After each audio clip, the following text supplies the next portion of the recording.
tell me that I'm never. Halo semua, salam sejahtera Malaysia. Selamat pagi tuan-tuan dan puan yang amat dihormati. Sudah pasti hari ini,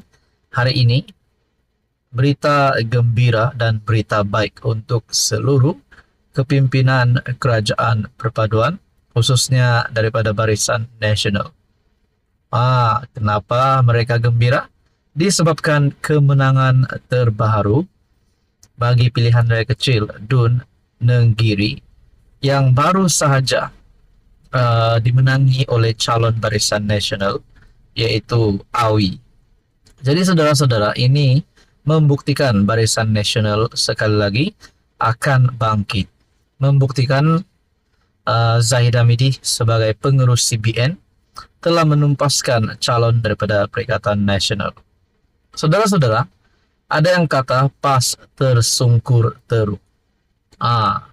Mungkin ini satu kemenangan kepada kerajaan perpaduan, satu lagi ekstra kredit, ataupun satu lagi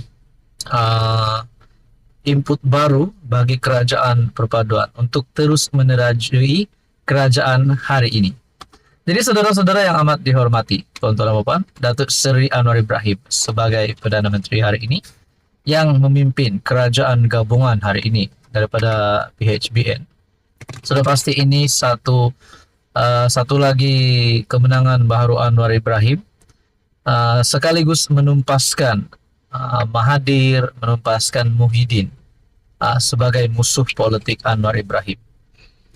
Disahkan Awi sebagai YB baharu Nenggiri. BN kembali bergaya, pas tersungkur teruk. Jadi saudara-saudara, ini kemenangan baharu bagi Barisan Nasional. Ada yang sampai membuat kenyataan ini satu bukti ataupun satu penolakan rakyat kepada Muhyiddin Yassin yang mewakili sebagai pengerusi Perikatan Nasional, dan juga menolak Hadi Awang sebagai timbalan pengerusi Perikatan Nasional. Jadi saudara-saudara yang amat dihormati, ada satu persoalan yang timbul. Adakah selepas BN menang, selepas calon kerajaan perpaduan menang, ini membuktikan bahawa Hadi Awang dan Muhyiddin Yassin sekali lagi gagal?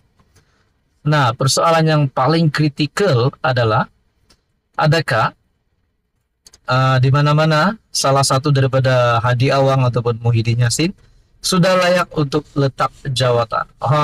Kerana mereka baru saja mengalami kekalahan.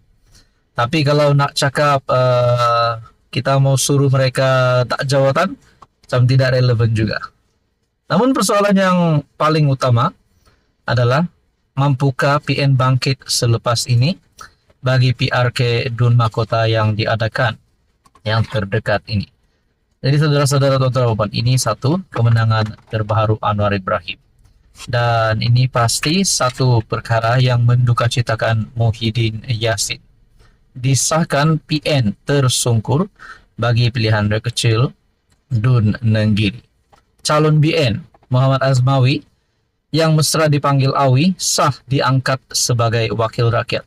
Dan yang paling menarik, tuan-tuan dan puan, rupanya kemenangan Ketua Pemuda UMNO Kelantan yang mewakili kerajaan perpaduan telah memperolehi majoriti, bukan 1.000, bukan 2.000, tapi majoriti bergaya 3.352 undi.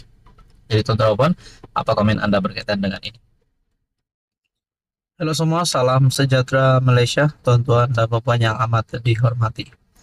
Saudara-saudara, baru-baru ini kita dikejutkan dengan satu berita yang menyebutkan berkaitan dengan rombakan kabinet. Takkanlah nak rombak lagi. Akhirnya Datuk Seri Anwar Ibrahim, PMX, Perdana Menteri, ada membuat kenyataan berkaitan dengan rombakan kabinet ini. Beliau kata beliau tidak mendengarkan apa-apa tentang rombakan kabinet ini. Namun ada satu persoalan yang timbul. Dari mana kabar angin ini bermula? Kenapa tiba-tiba ada yang kata rombakan kabinet bakal dilakukan? mungkin itu hanya cadangan daripada netizen. Namun saudara-saudara, baru-baru ini melalui satu artikel daripada Harapan Daily, ada telah menyiarkan satu artikel yang bertajuk Aminuddin disebut-sebut bakal menggantikan Rafizi sebagai Menteri Ekonomi, yaitu Menteri Besar Negeri Sembilan. Itu pun menjadi persoalannya. Namun kalau ada rombakan kabinet dilakukan, Anda rasa siapa menteri yang bakal digugurkan? Siapa menteri yang bakal dipecat ataupun digantikan ke kementerian lain? Mungkin contohnya Menteri Ekonomi ditukar, Menteri KBS ditukar, Menteri yang kementerian yang dipegang oleh Saifuddin ditukar, dan banyaklah persoalan yang timbul. Jadi saudara-saudara, mungkin ada yang berkata sebelum ini, Hanayo sebagai yang memegang platform Kementerian Belia dan Sukan, mungkin beliau perlu ditukar. Ada yang bagi cadangan begitu, tapi ada juga berkata jangan tukar karena beliau menjalankan tugas dengan baik. Begitu juga Rafizi Ramli, begitu juga Mat Sabu, begitu juga Timbalan Perdana Menteri, dan banyak lagi sebenarnya. Biasalah, rakyat Malaysia pasti akan memberikan cadangan mereka. Namun baru-baru ini saudara-saudara, Hanayo dalam satu kenyataan, bangunkan sukan negara bukan macam buat biskut. Memupuk dan membangun bakat serta ekosistem sukan negara memerlukan tempo bertahun-tahun, dan bukannya seperti membakar biskut dalam ketuhar, kata Menteri Belia dan Sukan Hanayo. Yo berkata demikian dalam temu bual dengan program The Breakfast Grill BFM yang dirakam pada 29 Julai lalu, tetapi dimuat naik di YouTube saluran itu semalam. Artikel bertarik 17 Ogos daripada Malaysia Kini. Ramai orang mahu kata, dalam 1,5 tahun, saya mahu melihat Anda bawa pulang pingat emas itu untuk saya di Paris. Jika tidak boleh, pergi kita tukar kepada menteri lain. Sukan bukan seperti membakar biskut. 20 menit dalam ketuhar dan Anda boleh lihat hasilnya. Ekosistem dan atlet mengambil masa bertahun-tahun untuk berkembang, kata ahli parlimen di AP itu. Baru-baru ini dikritik berhubung prestasi Malaysia dalam Sukan Olimpik Paris 2024 yang baru berakhir. Malaysia gagal membawa pulang emas dan hanya berjaya meraih 2 pingat gangsah dalam badminton.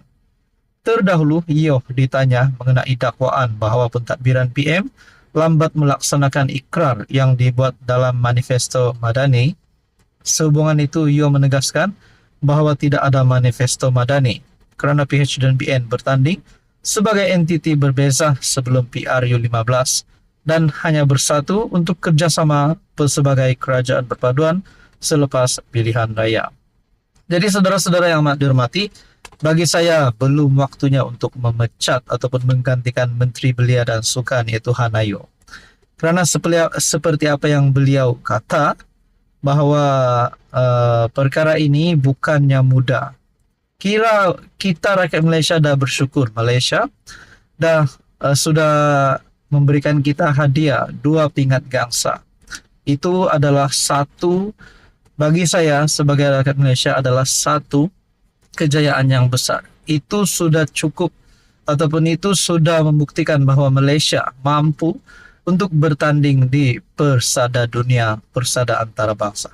Jadi saudara-saudara, menurut Anda apa komen Anda?